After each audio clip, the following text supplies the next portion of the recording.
friggin' PG. This DJ is breaking all the knobs off. Let's go, go, go, go, go.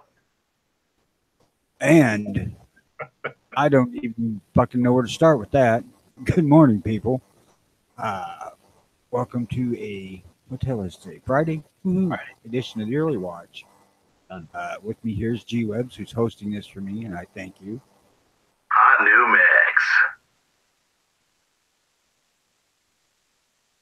Yeah, no problem.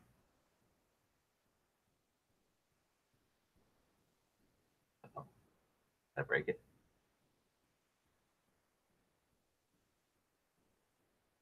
This DJ is breaking all the knobs off. Or I got booted, one or the other. It's hard to say. Okay. Well, whenever Tony gets booted, I can play our new intro music. This DJ is breaking all the knobs off. I don't know whether I would record that, but it's on YouTube, so you can go get that if you want. I really got no knobs here to control. We broke them all off already. Possibly. Oh shit! How's things going out your way, man? Fair to middling. Keeping the lights on. Pick up the van for another month. Not complaining. Yeah, we get a break from the heat, but it's awfully friggin' rainy right now. Although at this moment it's not raining, but it's pretty soggy out there. I hope to get out the range this weekend, but I don't know. A big hole in the ground, it might Fill up. Might be bad. Yeah, that's interesting. We have rain. It's not as often, but it's because the washes fill up with stuff and it gets all muddy. Not because it collects, but just it gets muddy and then it's hard to drive through it. Yeah, that's my range is basically a hole dug into a fucking ground on the side of a bluff. That's what it is. So, and I should add that a big part of the range has been dug up last year because they rearranged a lot of things out there. So there ain't no grass. They put gravel down in some spots. But there's still a lot of freaking mud. My old lady ain't going to want to walk through that mud.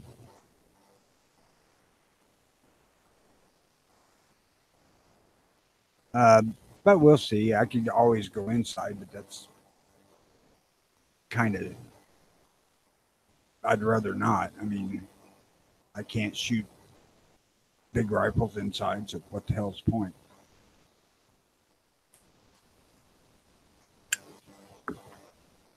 Except that I need to sight in my 22s for squirrel hunting, which is coming up in about 5 weeks, I think. He there had to go close up all the doors and stuff. It'll start getting hot here in a minute. Okay. So I'm back now. So we were talking off air. You said you got something came in an email? Yes. I believe it's Patriot, although if it's not, I'm sorry, I ain't worth a shit at names. Sent me something concerning the world population and who owns most of the guns, and how many guns are in private hands and whatnot. And this study says that 84.6% of world's small arms are in private hands. The citizens own them. And of that, 40% of those are here in America. Which 60%. If you get, go ahead. I was just saying 60% of the world's privately owned guns then are out in the rest of the world.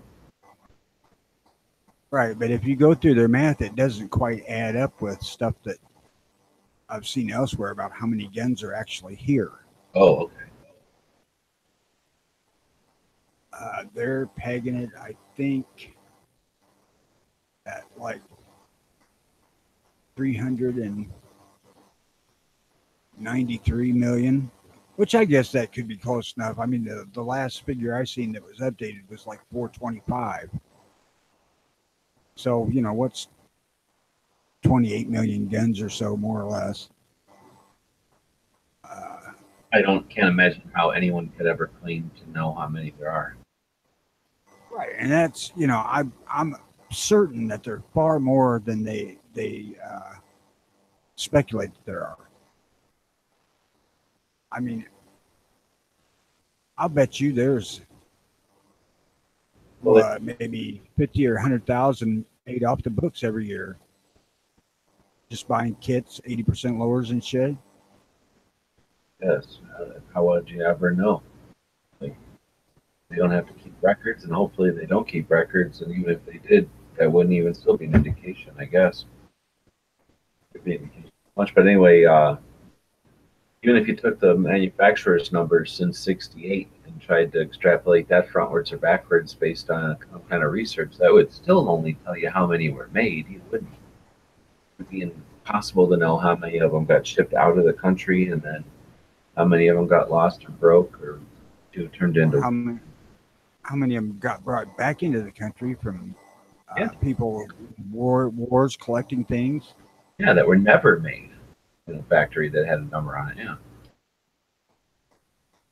And before '68, the number thing really is a moot point because they put them on there weren't for inventory control, and that it wasn't super accurate.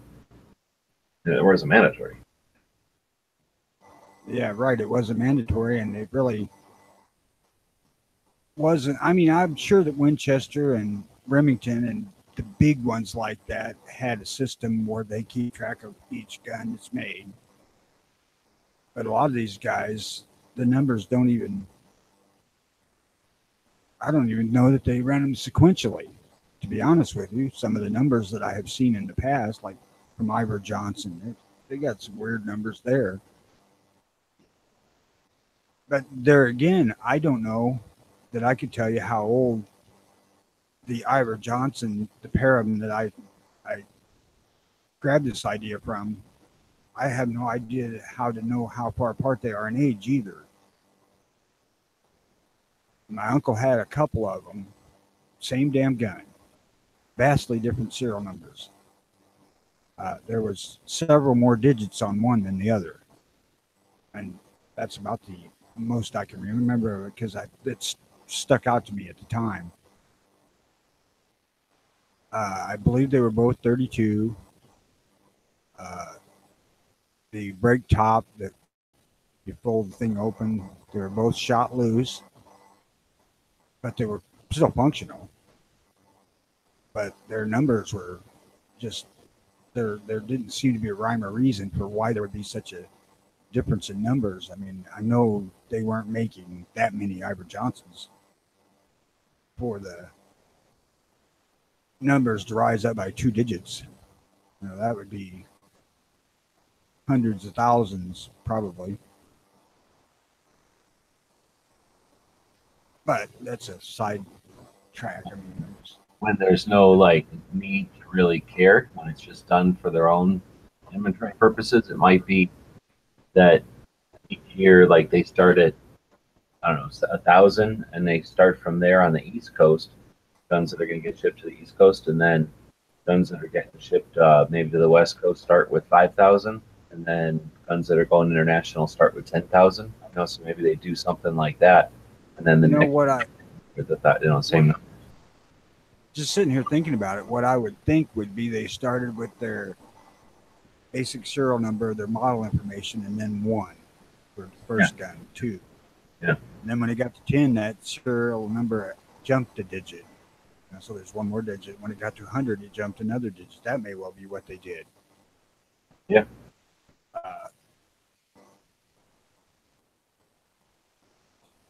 There's no telling, you know, and I don't.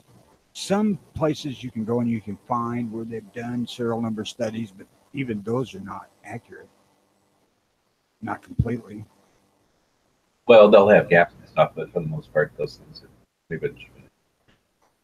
And they know if this gun that has a because you can get letters for some guns. If they know this gun has a letter of this date and this gun serial number sequence a little bit has a date of this month officially, they know pretty much any gun made in between there is going to be in that window, right?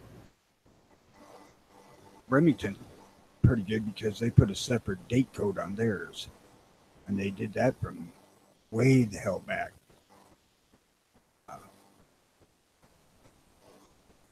And it's separate from the serial number.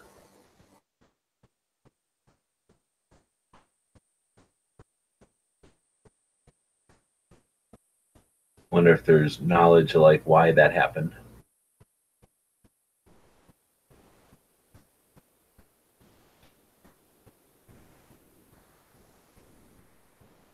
I don't know if Tony got booted there.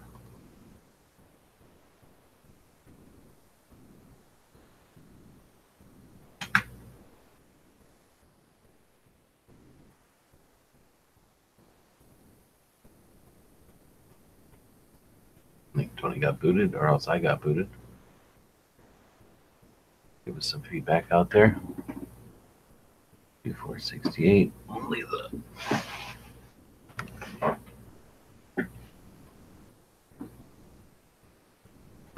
serialized guns with militaries. Oh, the only serialized guns.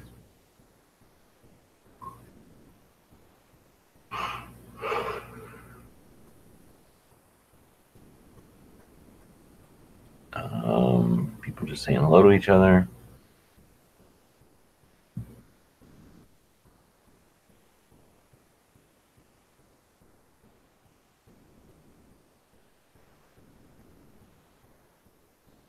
Okay, thanks. Finally got some feedback on that. So we're still live, so I guess I'm just waiting for Tony to jump back. And there he is.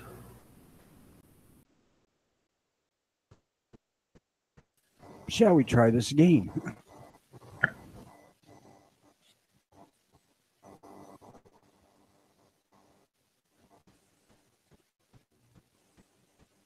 Where were you at there when you got booted?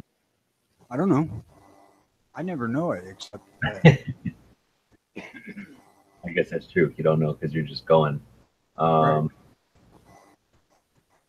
At any rate, I was discussing the Ruger thing, and what led me to look up Ruger stuff was the fact that they didn't list the 44 Magnum version in the manuals I got, because I'd heard somewhere that you can't shoot full house loads in them. And I started trying to figure out where that was at, and finally I had to call Ruger and ask them. And they said, yeah, you can shoot any factory loaded ammo there is in the thing, you have to take it.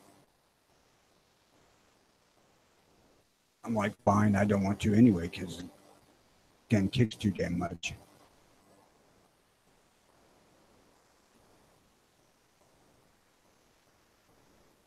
But I've got 2 of these, and I bought both of them brand new, and both of them have the same owner's manual that does not list 44 Magnum as an option.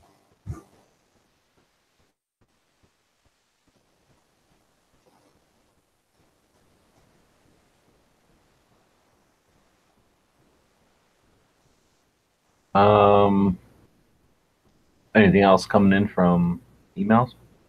No, that was it.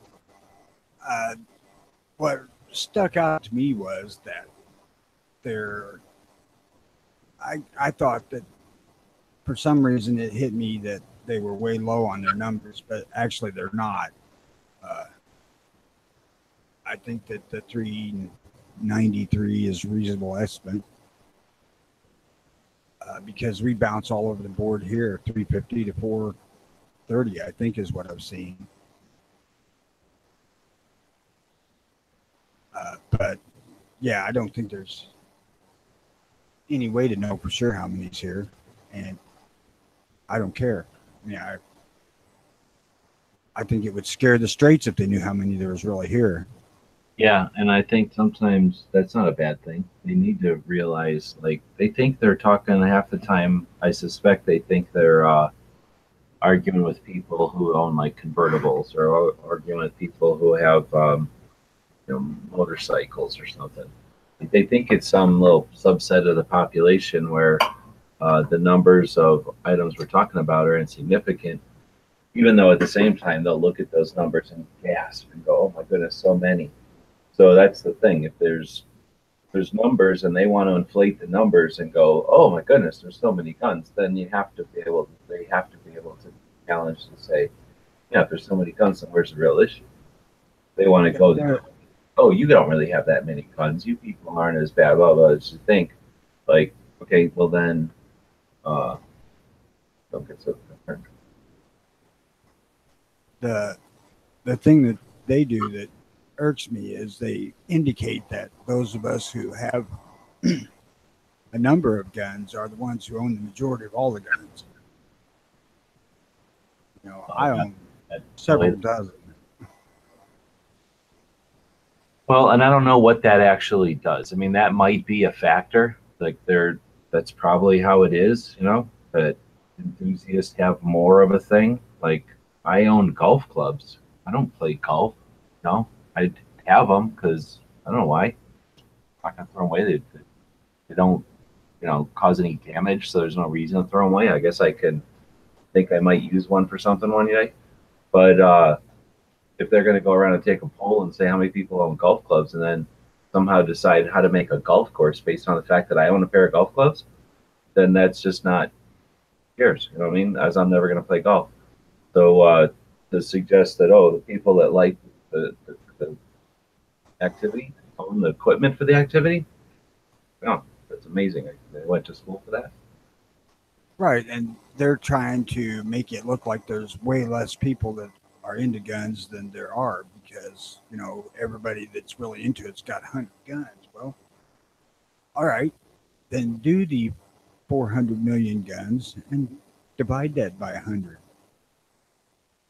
That's still 4 million people with guns in this country. Right. In other words, whatever the number they want to say is too many. Is it 50? Because 50 seems like a lot. If it's 50, then you can just double whatever number you just said, right? So, well, their number, still a shit ton.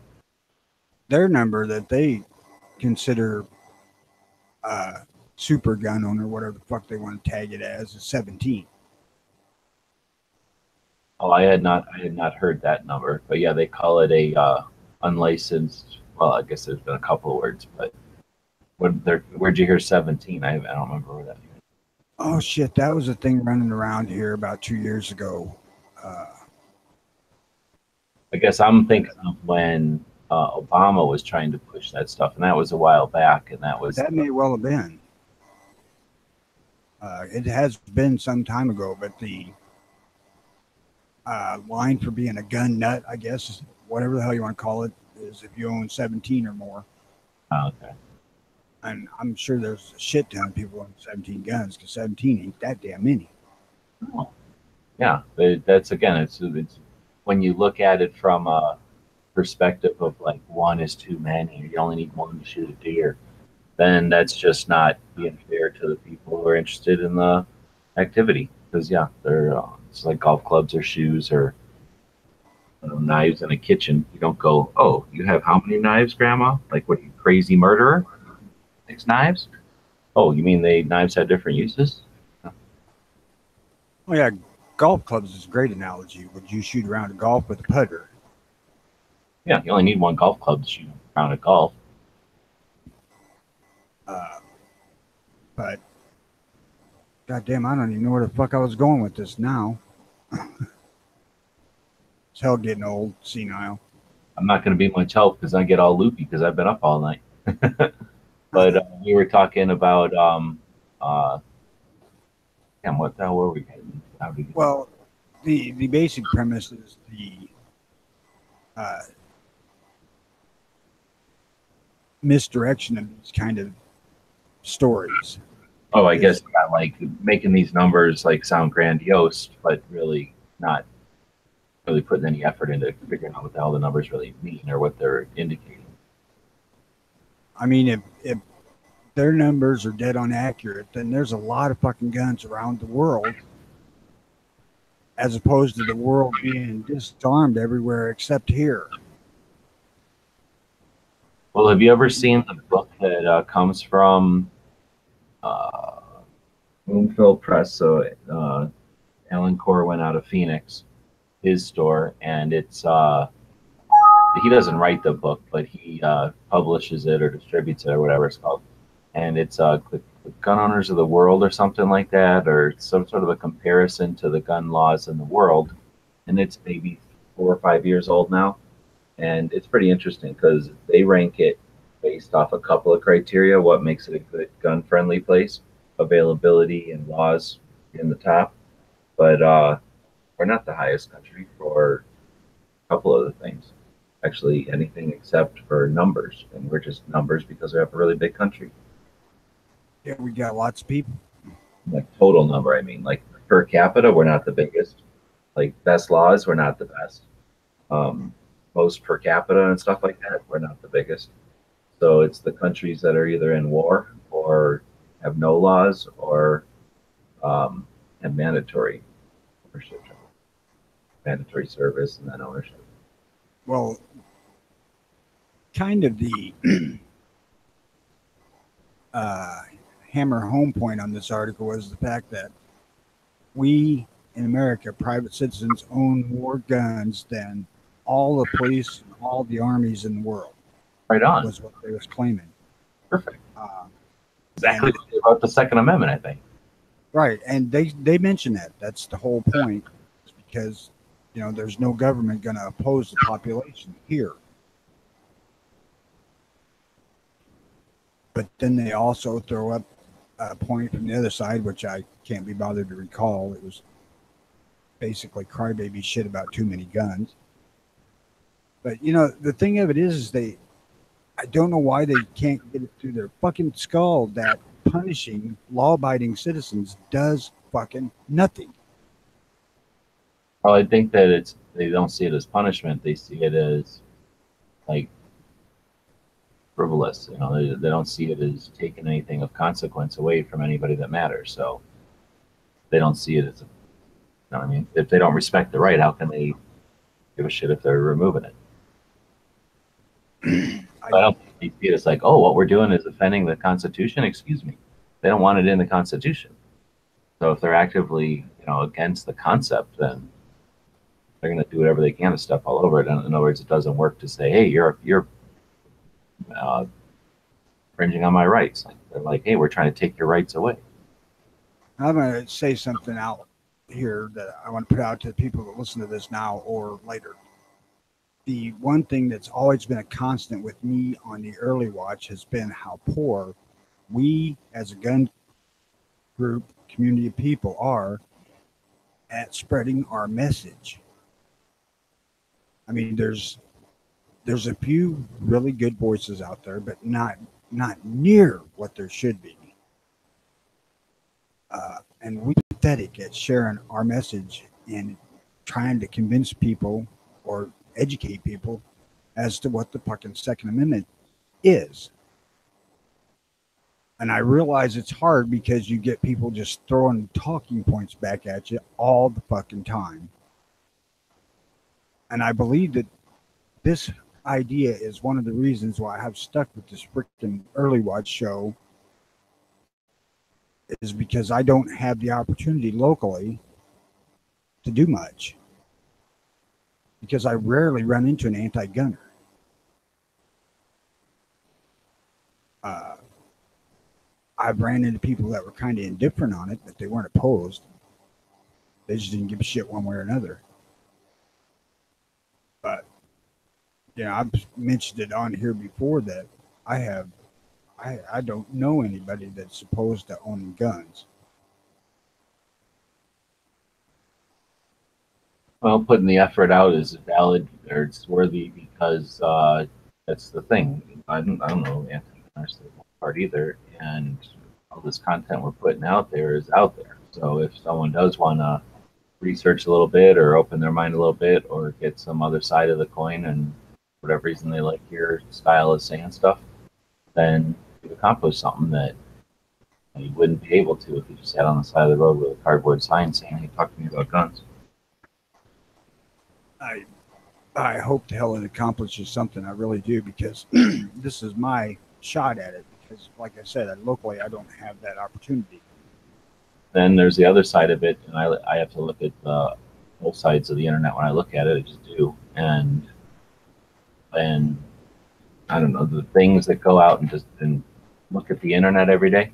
They're looking at the internet so that they can do a better job of or whatever, to reporting on the internet or whatever job they're doing out there specifically. But basically, they're looking at the internet with the idea of figuring it out, like seeing what's going on and being able to either do a better job of reporting an ad or reporting the lay of the land to people who are probably writing ads, or either trying to write ads or get content distributed more effectively.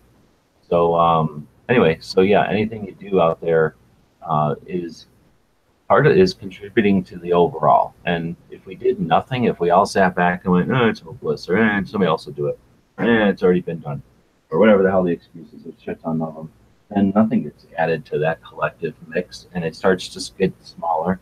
And just the nature of the way the internet works, when it's getting filled with all kinds of stuff, we get smaller. So all of these efforts keep us at least the same size, and I think we're getting bigger. Go ahead. I got to say one thing though, is that all of you that listen to this today or in the future, you really, really, if you're in a dark place about our rights, you really need to go to Wanamaker, because that will brighten your day for a long time after that. To see that many people are still in love with the Second Amendment. Because before I went there, I was in a bleak place about the way things were going. And when I saw that, I was astounded at what I saw. I mean, this place is, how big is that building? Half a city block? 14 acres under one roof? It's a big son of a bitch, and it was fucking packed. All those people for days. And that, I mean, we were there for a couple of days, but not everybody's there for a couple of days. A lot of people show up for a day, maybe a day and something, but I mean, that's not the same people all the time. And it's definitely not the same people all day long either. People show up in the morning, for a few hours they leave, and then other people show up in the afternoon. So that's however many people are in a building, times 2, 3, 4 even. I would say 3 easily. Easily 3, comfortably 3, and probably 4 or more. And then you start talking about the vendors. 4,000 tables. You figure 2-person per table average, 8,000 people. It's ridiculous to think those 8,000 people showed up for the whole time. So that means maybe another 16,000 people worth in and out. People showing up for 2 days and then 2 other people showing up for the next day or something. Not only showing up, man, they packed up tons of shit and brought it and carried it in there and set it up. I mean, true. Yeah. It was an eye opener, and it was a great choice for my first gun show. And it's you're right. It's different than going to like a rally where a bunch of people just show up, do their thing. Even if a whole bunch of people showed up and did their thing, you'd walk away and all you'd leave was litter. But with this, like you're saying, it's a heck of a lot of commerce being made, a heck of a lot of history being chatted about and transferred from one owner to the next party. A lot of investment stuff happening, making money.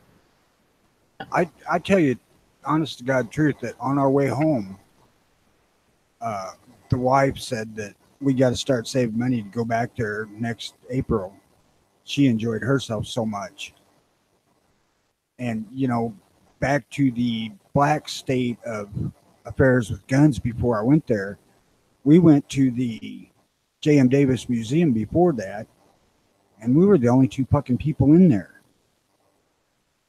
Well, aside from the people who worked there. And then we went back again when the guys from Gun Channels went. But, you go into a place that's so freaking amazing like that and not see anybody in there, it don't help the mood of feeling like people are walking away from the gun community. And like I said, Wanamaker was a freaking shot in the arm that I desperately needed. So I just want to say, if you can in any way get there, please do so, because it's a friggin' eye opener.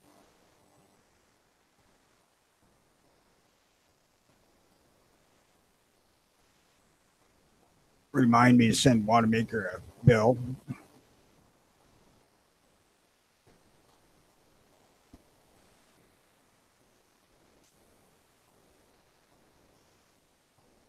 One suggestion though, Oh, don't go armed.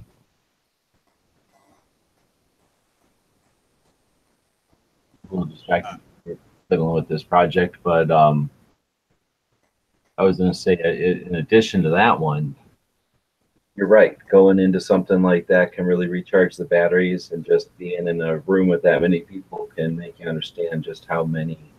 That's just Tulsa. I mean, it's not like people came from all over the country easily to there. That's just the people that live around there and people that really have the ability to get there, right? So Now, we came from all over the country. yeah, but that's 30 of us. There was thousands and thousands of people. It's not like it's the biggest event in the world, like a Super Bowl or something where people save up all year to go to this thing. Like some people do. But anyway, I'm just saying there's other big gun shows out there. There's definitely, it's just an indicator of how big of influence this culture or whatever has, or this whatever our interest has in the culture. But what If I'm you don't buy, I was gonna say, if you don't buy anything, it's worth the trip. I promise you that.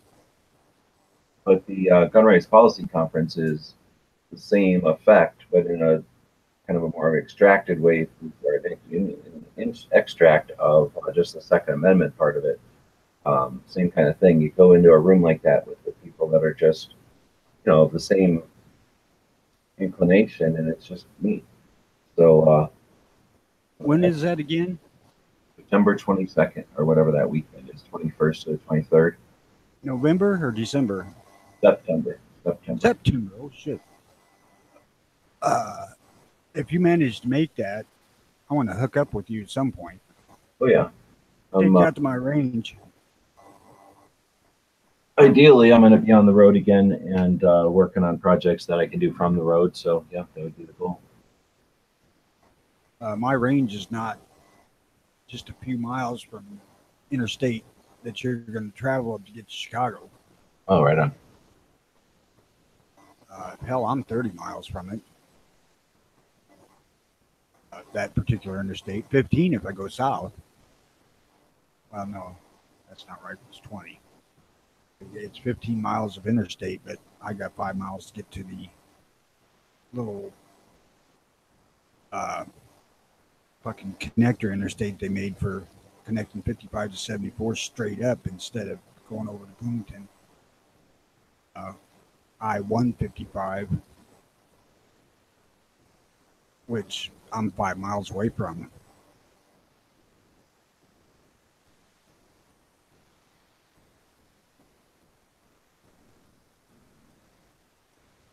Yeah, and with that, there's lots of other things to do while you're at Tulsa.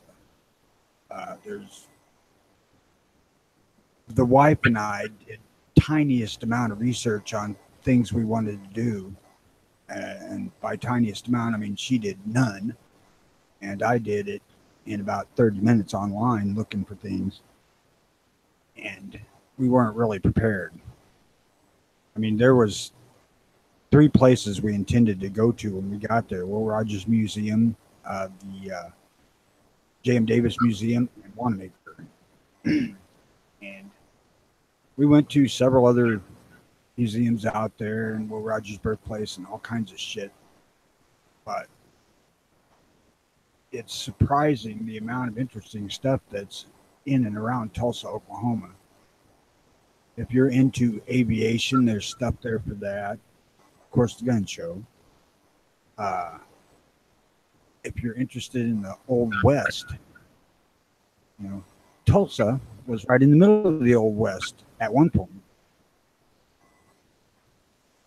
If you're interested in cows, there's a lot of fucking cows on the way down there, I can tell you that.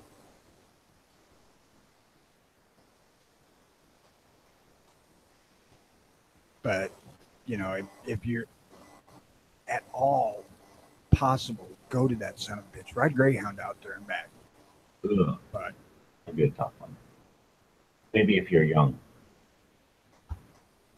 whatever you have to do to get there is worth the trip.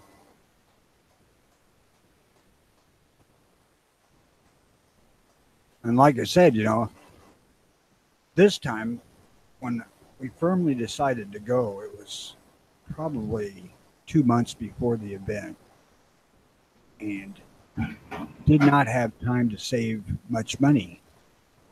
So all of the money that we went out there with got spent on just being out there, and we did not go economically.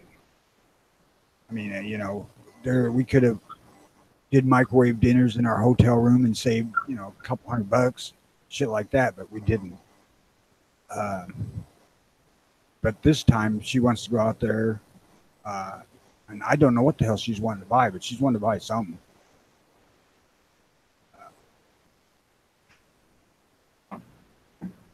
I haven't really asked her yet, but she's been saving money since we got back to go back. I haven't, but she has. I'm too distracted by shiny shit.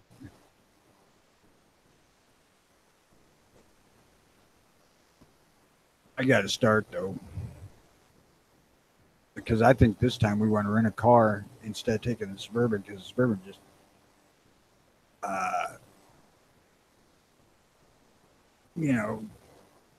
50 gallons of gas out, 50 gallons of gas back is just a little hard to swallow, especially if gas stays up near $3 a gallon.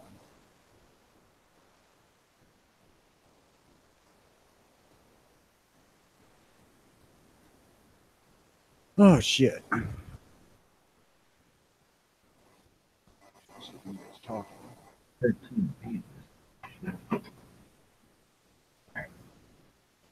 All right, I'm going to let this print and I can start paying attention again. Got some people chatting on the YouTube side. Some people out there this morning. We started a little bit late than we had been. We started a bit. I think we started 5 my time. Started. Oh, here we go. How didn't we?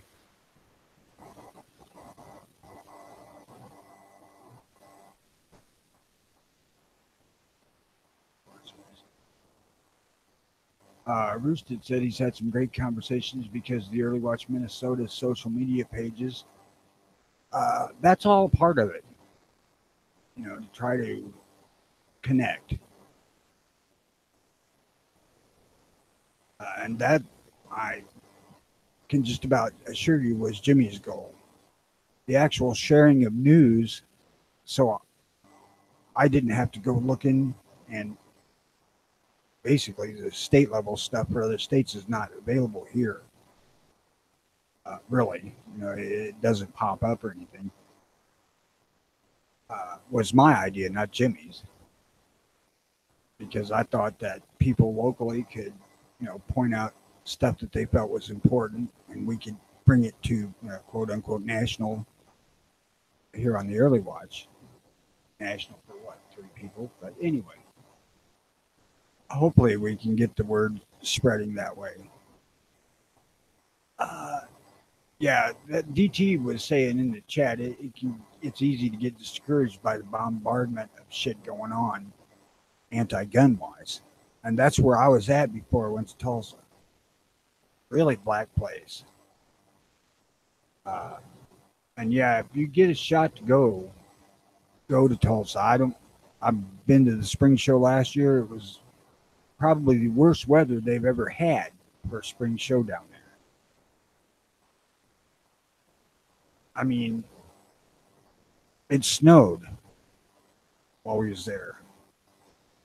And going from our hotel to the place that Wanamaker's held at, I can't remember the name of it, every damn bridge had a car wreck on it.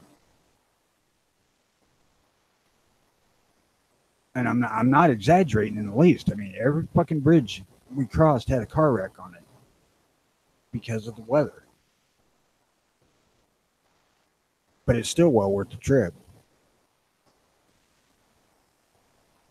Hell, we're all happy when we're packing up getting shit together to go because it's going to be, 70, 75 degrees out in Oklahoma. Ha! Bullshit. It was actually warmer here than it was out there. Yeah, a lot of people went there, and it was actually nicer where they left from, but not everybody. But like I said, still at the end of the day, it's well worth the trip.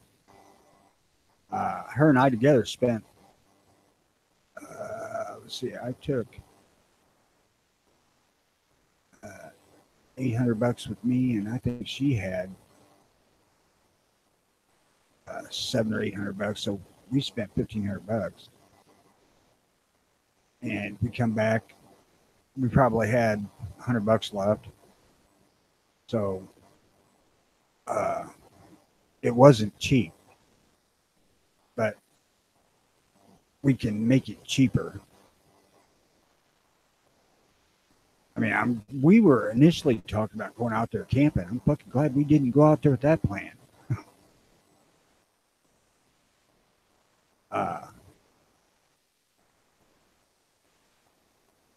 Hell, when I went out there, I didn't have any coats on me but what I leave in the car for hunting.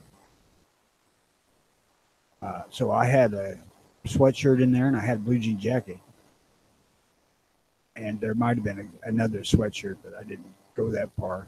So I did not prep for it being that damn cold. But really, there wasn't a hell of a lot doing outside except for the day at the range. And that was chilly. It wasn't as cold as it got the next day or two, but it was chilly that day at the range. Chilly enough that I didn't want to hang around. But there again, I'm old, and the cold really fucking gets to me if I'm not prepared for it. We get to go next spring. I'm taking fucking full insulated bibs and heavy coat and hand warmers and all that. Wait till then, sure, it'll be like 80 degrees, right?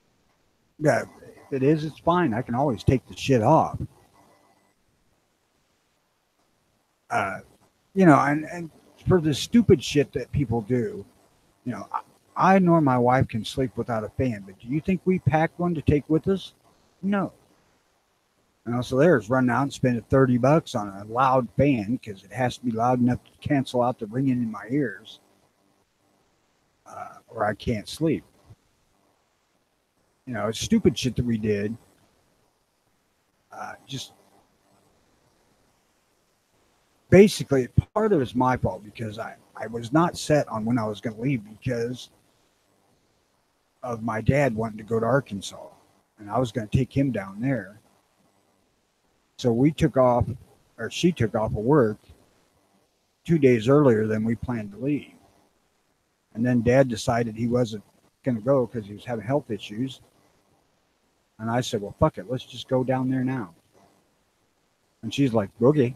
And we did. I think we packed what we were going to take the morning we left. I mean, we brought it all out to the garage. And hell, we probably packed the Suburban the night before with our suitcases and stuff like that, but I wouldn't put the guns out there.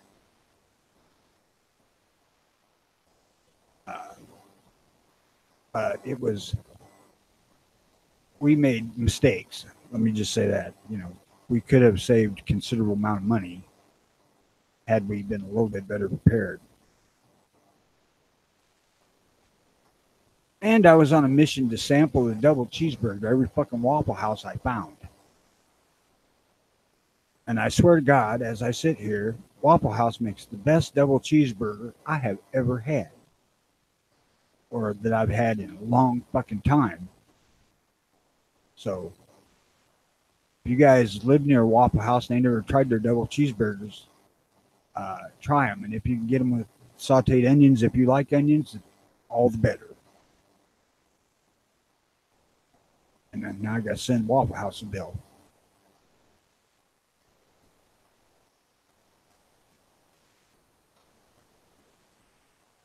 So what's the deal? You don't have Waffle Houses where you're at? Nope. No Waffle House, no White Castle. Well, I know you have White Castles. You just don't have them down by you, I guess. Right. Yeah. We have to go to the Quad Cities or Chicago. But White Castle. is a Waffle House something you would like been interested in checking out, or you just happened to go past one and try it, and then you were like hooked? We went to Waffle House when my daughter was getting out of basic. We drove down to South Carolina, and we just stopped at one on a whim and had breakfast there. And the breakfast was good, and it was reasonably priced. So I was aware of Waffle House. I wasn't aware that they served cheeseburgers, although I knew they did steak. The one that we went to did do steak. I just, I never put it together. But we stopped in Missouri on our way out there and had the cheeseburger at Waffle House because it was right there where we was going to go look at something, and we just decided to stop there and grab something, and it was like late morning, but we had thought about getting breakfast and then decided to try the double cheeseburger. God damn, they were good. I was at 3 different Waffle Houses, and all of them served outstanding double cheeseburger.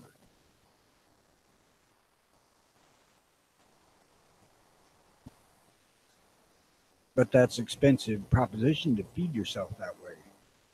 I mean, Waffle Houses ain't cheap like McDonald's, and they don't have fucking French fries, which I'm kind of indifferent on. But I won't eat a hamburger with hash browns for shit's sake. The the whole point of What do they give you with the hamburger there then? do what? They ain't giving you French fries. What do they give you with a hamburger? Nothing, unless you order hash browns or something. But double cheeseburger is plenty enough for me. I don't need French fries with it.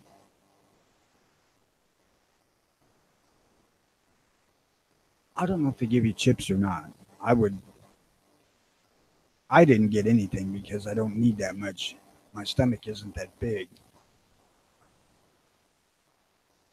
But the whole thing here is that we blew a lot of money that we didn't have to doing this kind of thing. When you could, the first hotel I stayed at was right across the street from the Dollar General store, so you could have trotted over there and bought you some microwave stuff and ate. Because every hotel we stayed in had a microwave or some sort of mini kitchen of some type of thing. Both of them had free breakfasts, which weren't worth a shit at the first one, but were pretty good at the second one. I'm not at the first one. I say it wasn't worth the shit because they didn't have shit that I liked. But what they had was probably fine.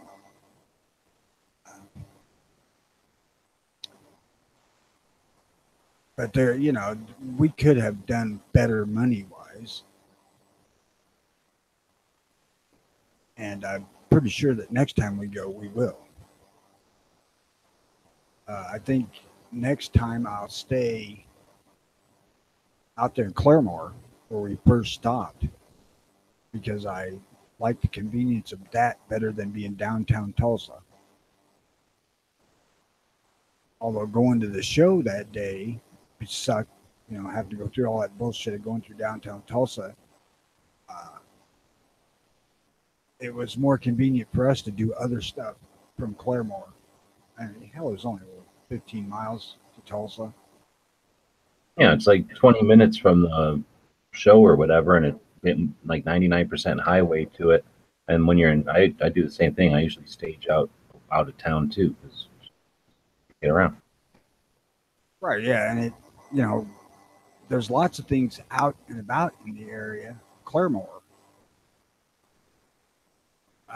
And that was some of the stuff that interested the old lady. So it would make more sense for us to stay there.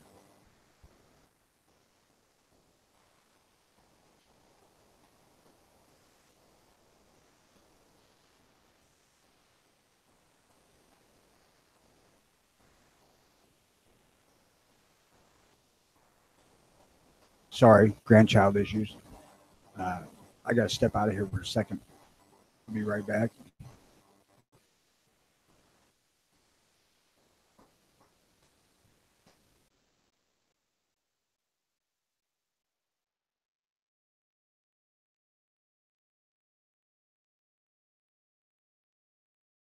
And if I'm not here, that gives us dead air. So I'll come back and I'm doing some stuff over here. Let's see, they're talking about racing stuff over there. What's going on the gun channel side? Kind of like going to IHOP and getting a burger. Yeah, exactly. Yeah, Tony, he's crazy. Let's not talk about the fact that he was eating those hamburgers when he was supposed to be getting ready for heart surgery.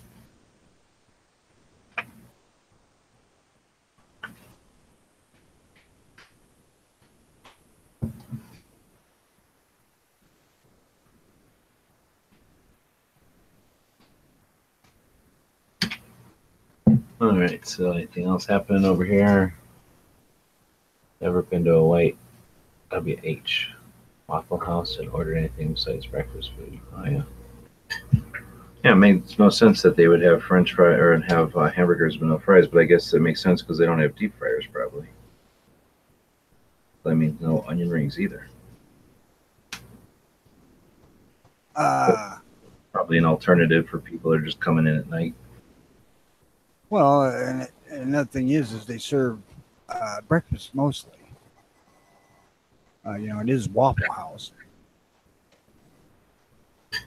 But they are open the night, so that's where somebody comes in. They're like, "Yeah, I don't really want breakfast, but I want something." So it's not like they're trying to cater to everybody, but they're offering a little something. I think it would be better if they offered fries, but there again, the cheeseburger was enough for me. And Dano, when we took him out there, he didn't even try it. I'm like, that was the whole fucking point of taking you out here, man.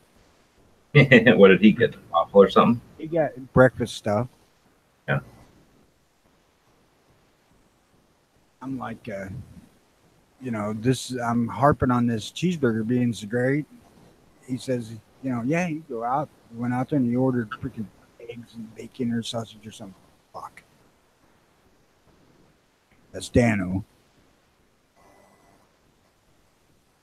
I went to that bacon place with Ghost, and he didn't even order bacon. I wanted to go there, but I didn't know where the hell it was, and I didn't think about it until after the fact.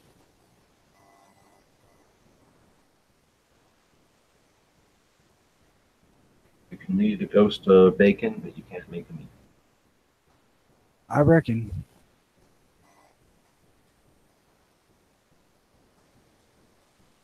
I don't know. Shit, I gotta go pee. I'll be right back. All right. So I'll check out the ads again here. Just about to walk away again. Nothing. Gun channel side. I'd for you to talk about it. We'll look at the page of gun channels over here. Hello. Howdy.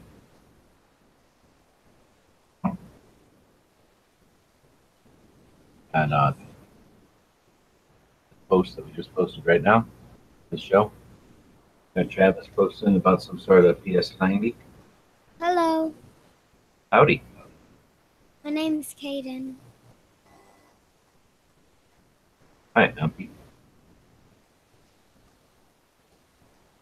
I am in Arizona. Where Arizona's at?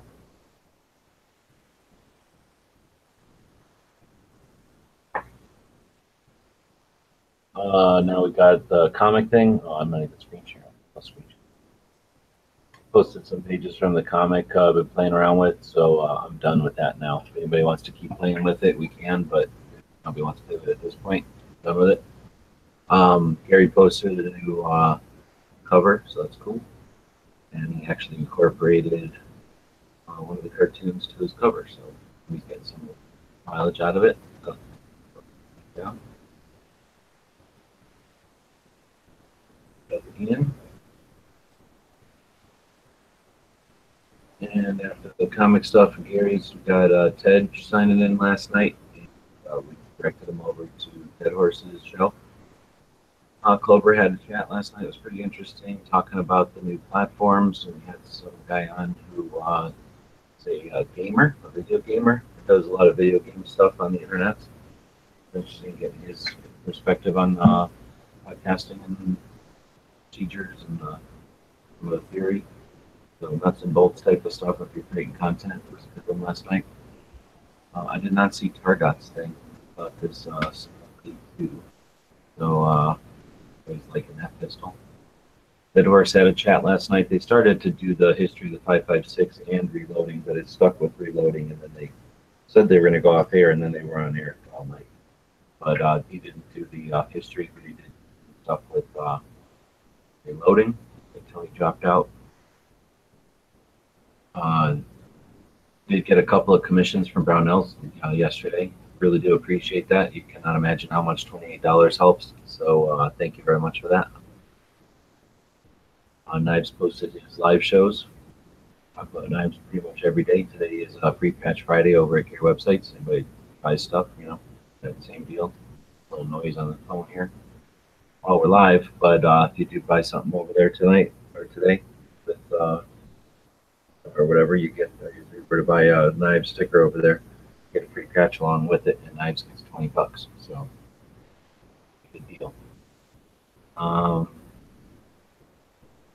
Patriot posted this. They define a republic to be a government of laws, not of men.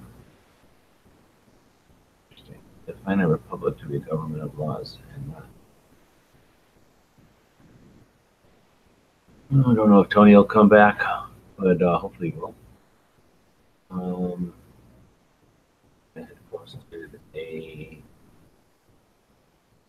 I think just she was posting some stuff to her channel over there. Put up over here, and she had posted a live show. Interesting how when you pull a live show down, you still get the thumbnail, but then that was that horse the other night, and that might be back to where we are here. So yeah, that's where we already looked at some of this stuff the other night. So not a real busy day over on gun channels, but not every day is a busy day. So I don't know if Tony's going to come back. I will jump back over and see what people are chatting about. The comic book is at gunchannels.com/comic. So I was thinking about after I did it, I should have done a black and white version. It would actually be a real pain in the ass to make it black and white, but I'll figure out a way, and then I'll put up just a black and white version for a coloring book. But it's on the gunchannels.com/comic, and then I created a bunch of different folders here where I've been putting stuff. And I'm calling it a DIY comic because it's just the frames and some of the images. So people can write in whatever wacky stuff they want and just right click on it and save. If you need a bigger image or you need something tweaked, the whole point is to get creative with it and play. So if we want to panels with other stuff, other characters or whatever, we can do that. And hopefully we'll get some other people drawing because it looks weird looking at my own drawings all the time. So that's to get the ball rolling, and you know, tried other things like this before. Sometimes they're successful, sometimes they ain't, but they're up there, and we'll have some fun with that. All right, so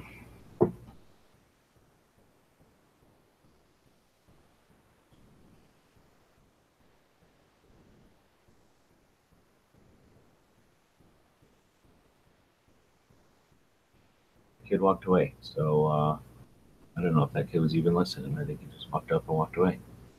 There he is. There's Tony.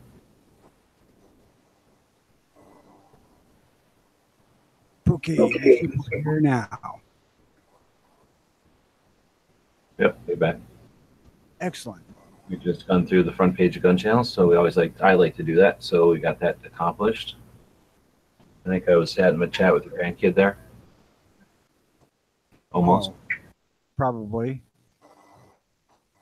I forgot to mute. Both this daughter's kids are mic happy.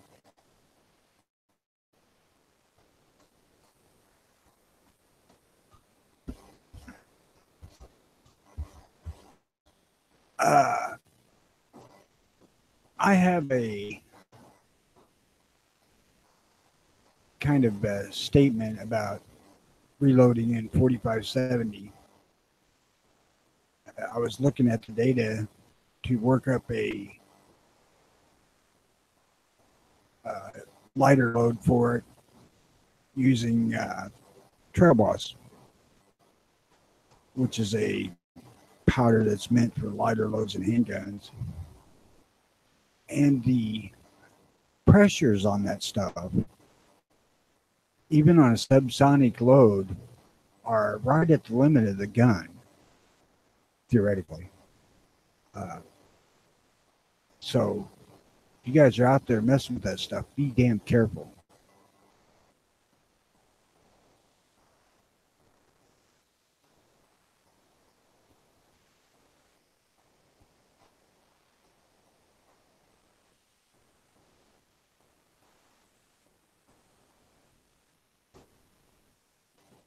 Let's see what I missed in gun channels while I was booted.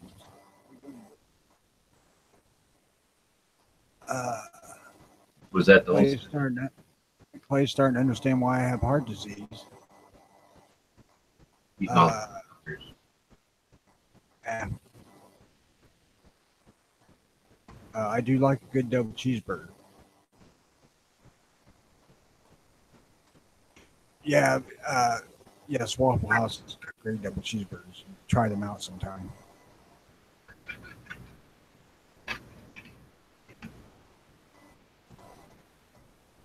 That was your old statement, 4570 though? Yeah, that was all of it. I just wanted to point out that using that powder to make light loads with is potentially dangerous because it really has high pressure compared to the muzzle velocity.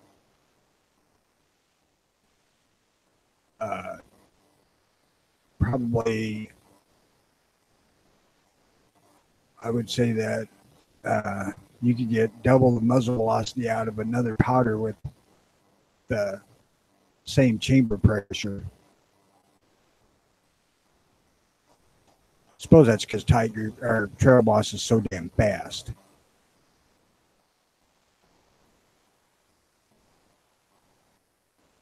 I can assure you the one gun I do not want coming apart in my face is a lever action.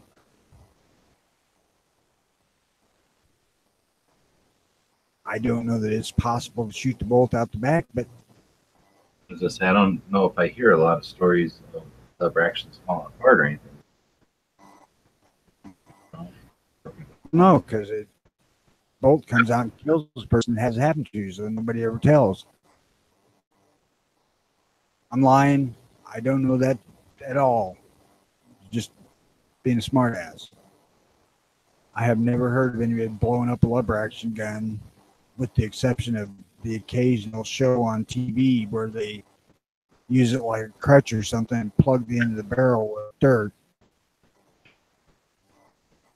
Now, I guess back in the day, they must have, because they made them bigger for the bigger cartridges, so they must have been breaking some of them, blowing some of them. Well, Winchester built a 76,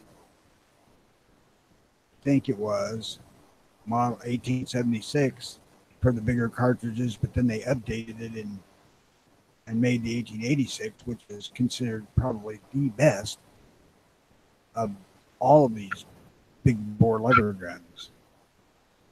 Now, I've never had one in my hands to know that, but I've read that in more than one place. And Marlin did the same thing. They made the 1893, and just 2 years later, they made the 95 because the 93 was breaking. But hell, back in the day, there was no real, thought of pressure. I mean, there was no way to tell who was putting what in the goddamn things. Fill the thing with black powder and put a bolt on it.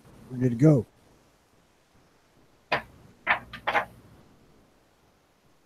I'm still trying to find black powder. And I need to go or call Bass Pro because they're the only place I see that offers it, the real stuff. Because I want to try some black powder loads to see what it does. But, for cow action shoot, I wouldn't mind having the big smoke coming out of my guns. It's just the storage of it, right? That's why people shy away from dealing with it. Yeah, because I think you got to have a fucking bunker.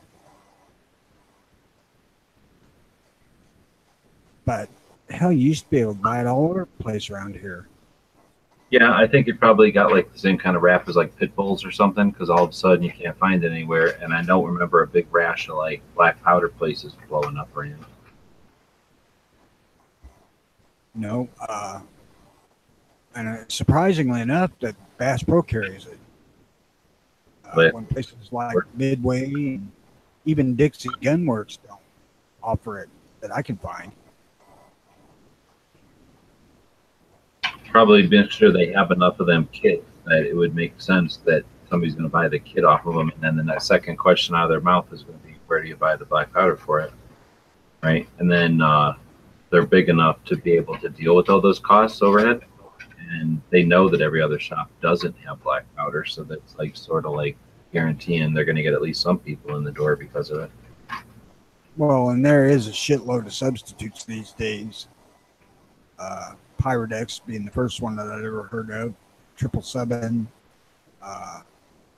Hell, there's 3 or 4 more that are mainstream that I can't think of.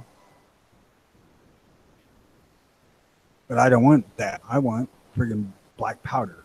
I want the whole picture if I'm going to do that. If not, I'm going to stick with Tiger. And we won't have no smoke.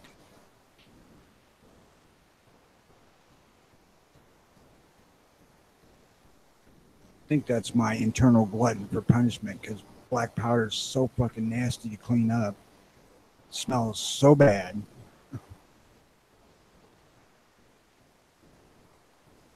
Slows you down, and it's interesting, and you really appreciate the shots, and you sort of force yourself to really pay attention when you're shooting. But I appreciate it. I like having them around, but it's not like I shoot them every weekend. Well, this deal is aesthetics only. I mean, I'm putting them in bullet casings to shoot out of the 44s.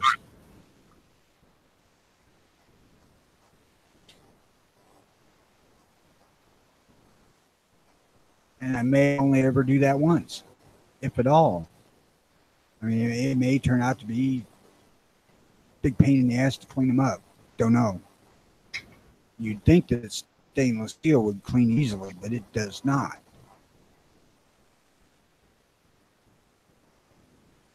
That flash burn on the front of the cylinder is the hardest son of a bitching thing to get off a gun I've ever seen. Yeah, like chemicals help, because yeah, it's tough to scrub that.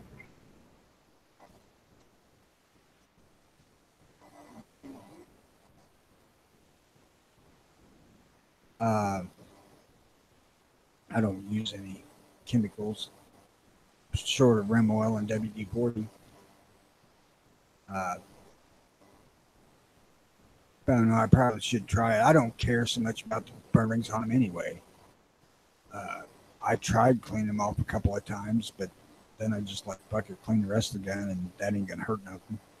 You don't want to scrape nothing just to get it clean. Right, one round of the cylinder, and it'd be right back. Pretty much true. Yeah.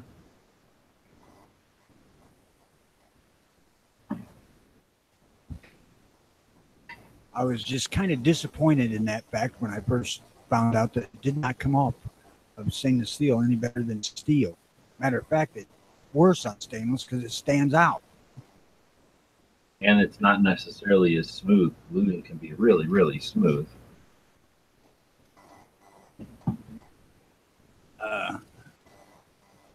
But yeah, hell, that's minor shit. And like I said, black powder, the big thing I find about that is how bad it smells. I mean, when you're going to clean it, it's just awful. Talking about shooting it or just No, cleaning it, not shooting it. I don't mind the smell of it when you shoot it, although it is kind of like sulfur, but you got to get used to it. But once you're used to it, that's a pretty fucking good smell. cleaning the bastards, on the other hand, that just about made me fucking throw up every time. Huh. I mean, it smelled like fucking rotten eggs. And the way we cleaned them didn't help none, because we would stick the barrel in a bucket of water, hot water with Dawn in it, and just run a wet patch in and out of it and use it like a pump. And that just spread the stink to the whole damn house.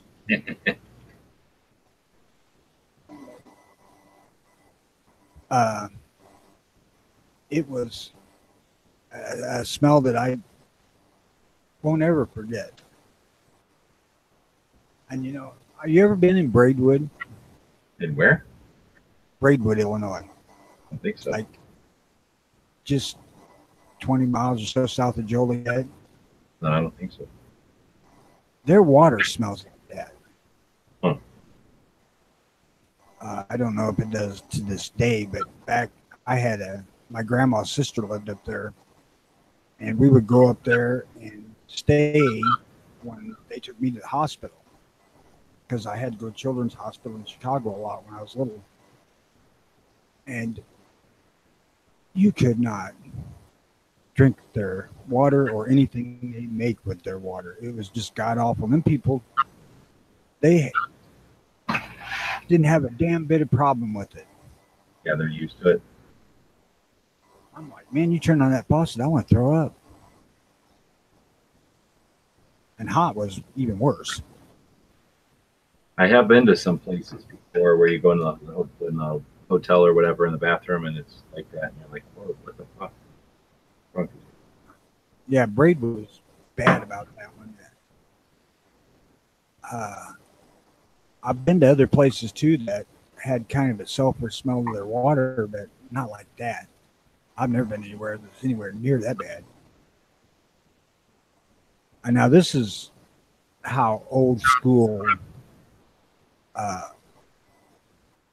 the family was back then, and this would have been in the 60s, probably anywhere from 63 or 4 when I started going up there until about 70.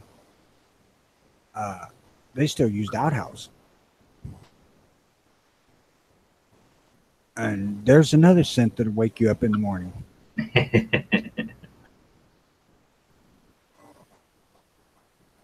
But do you have to go out and burn that shit? Literally. I seen that on one of these Vietnam War movies. Blow your fucking I mind. think Burn poop. It's horrible. Because it's diesel and poop. And, it's horrible. I can't remember which movie it was. Thin Red Line, I think. Or that was one of their punishments for something or other. And guys with severe hangovers out there pulling them containers out to burn them out. They would do that in MASH once in a while too. Like you're saying, they get in trouble and have to do that as punishment. That was some interesting watching. I would not want to be there because I can imagine what that was like. I have dug up septic tanks at work, and while that was pretty bad, it wasn't as bad as other things I've done. I mean, it wasn't as god awful as you would imagine because it smelled more like dirt. I mean, if you've ever smelled really black dirt, that doesn't really smell all that great either. Well, dirt's poop, really. Well, there you go. When you're near critters, that's definitely going to. But yeah, the sulfur smell of Braidwood is the first thing that popped into my head the first time I cleaned a black powder gun. Jesus Christ, this is like being in the bathtub at Braidwood.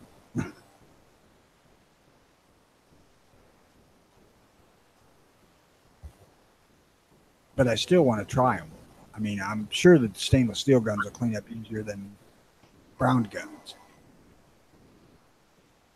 And for those of you that don't know what browning is, that's just the earlier version of bluing.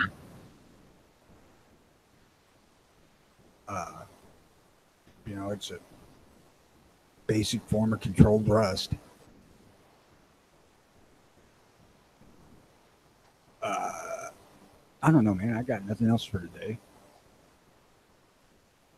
Nobody's saying too much on the out here. Black powder in Ohio and Brasso or Flitz. on it, Tony? From Joe? Saying try brass.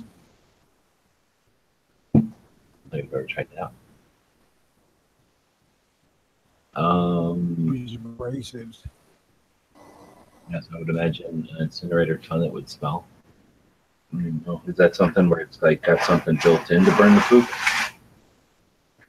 Or is he just talking about like what we were just saying, the buckets? Not sure. But let's get off that topic. And it's Friday, so free patch Friday. Anybody that buys anything on the store, definitely appreciate it. And that's you're gonna get a free patch. And Why the hell are you doing that at the end of the show? You should have done it at the beginning so we could hear the cash register. oh, I don't know, because I'm basically falling asleep right now. So you got anything? You said you're going shooting this weekend, maybe, or it's raining? I hope to hell so. We were going last weekend, but it rained. And I had a couple of disappointed kids here because we couldn't go. Ohio 45 is talking about the National Muzzle Loading Rifle Association in Friendship, Indiana. I have never been there, but my former muzzle loading buddy, who used to be my brother-in-law, he went and had a freaking awesome time. Now, I've been to several small ones. We have a place here 50 or 60 miles south of us that's a little community based on that era. You know, it basically they call it a rendezvous, but that's not what it is, because you know it's a little blacksmith shop and a couple of buildings, kind of like a miniature version of New Salem. Yeah, where they're more like just demonstrating what the old timey stuff was like. Right, exactly. And like a bunch of people together for a weekend to just live like that. Right, they invite people on 2 weekends a year, I think, to come down and just make a big event. And I've done that a couple of times, and that was the first time was awful because it rained. Second time was great. And I say it was awful because it rained, but it rained the first night we was there. And we were sleeping under a fly. So basically no sleep, because the fly really won't keep 4 guys dry underneath it. The 2 guys on the outside edge get wet. I was one of those. But, you know, they had authentic sarsaparilla there. They did several different blacksmithing demonstrations. They shoot a couple of horses for shod. I believe they made a knife. Did the folding steel to put a hard carbon edge on a knife. I don't know exactly what it was. I didn't watch it. I've done that shit. I've seen horses shod. I didn't care about that stuff. I was just kind of mingling around and sampling some of the food stuff that they had there. But that's the thing in Friendship is, from what I gather, it's big. Massive event for black powder era stuff. And if you're all interested in black powder era stuff, get yourself the Dixie Gunworks catalog. I think it costs like $5, but it's like a fucking Sears and Roebuck catalog back in the 60s, you know, 2 inches thick, page size catalog full of just that era type of stuff. But I can't find black powder in the damn thing, so. And I think with that, I'm going to say good day, people. Right on, caught me off guard, but I won't add much to that. We'll say thanks to everybody for showing up for the show, and we'll be back on Monday, right? There's all kinds of cool stuff. Travis tomorrow, Rick's tomorrow, Pardot in the afternoon or evening, I guess. We haven't been good at doing Monday or Tuesday, so we'll be back one of these days next week. Yeah. So appreciate everybody for showing up, and check out Knives. Probably start a chat here in a little bit over on the gun channels. Thanks, Tony.